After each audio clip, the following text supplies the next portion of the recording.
that are parts of cars or playgrounds or things like that are designed to be used for a long time, but much of the plastic that's produced is used to make single-use items such as plastic bags, plastic containers, plastic bottles, things like that that get used once and are then discarded. In 1960, plastics made up only about 1% of the waste stream, the solid waste stream or trash that was going to landfills. Now they make up about 13% of that solid waste stream. The largest portion of that is plastic containers and packaging. Much of this could be recycled, but currently only about 8% of the plastics that are disposed of actually wind up in the recycling.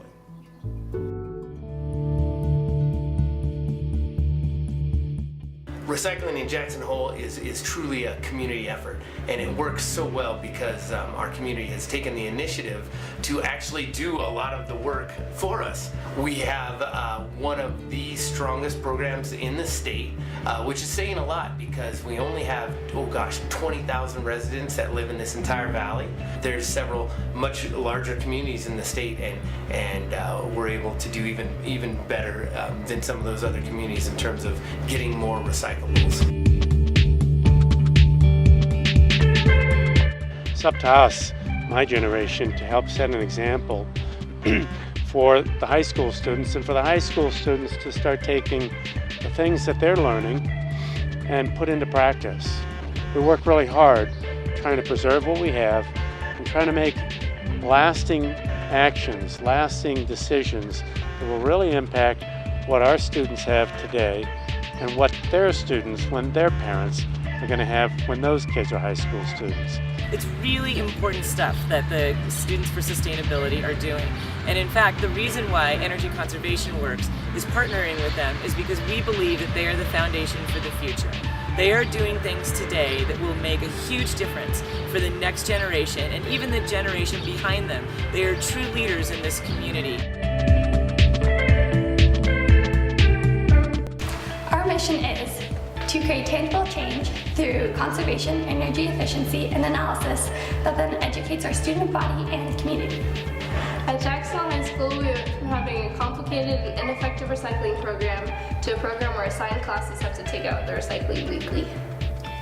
We have participated in the Jackson Hole Eco Fair as well as planning out the installation of water bottle fillers in our school. Other projects we have completed range from handing out reusable bags to funding a trip to Pittsburgh to attend a sustainability conference. Energy Conservation Works is delighted to participate with the Students for Sustainability. In fact, we provided a $50,000 grant for the first phase of their solar project over on the concession stand at the high school ball fields. This was a really important project both to the school and to the community. It offsets all of the use for the football lights, the lights on the football stadium and the track, and then also it eventually will offset the use of the concession stand itself.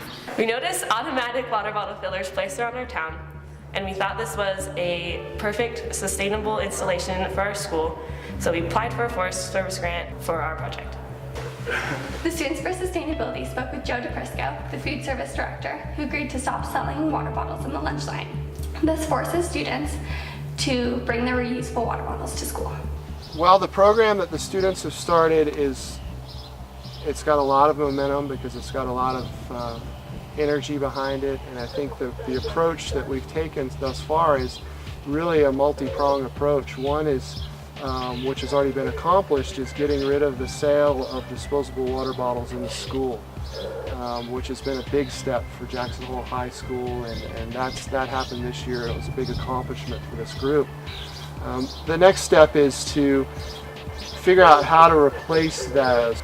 So looking at alternatives to provide for students, you know, whether it's a metal type bottle or something they can reuse on a continual basis, or we start looking at biodegradable bottles. And that really in the last few years has become a real possibility because the price has come down so much on these biodegradable bottles that we can provide those to students at essentially the same cost as a plastic water bottle would be. And then that moves on to basically the third prong of the approach is to create water filling stations in the school where students can easily fill those water bottles. The nice thing about those water filling stations is it's filtered water. Also, the machines provide feedback for students and the users by showing how many plastic disposable water bottles are avoiding landfills. So I want to encourage you to support Students for Sustainability and the actions they're taking today for a better tomorrow.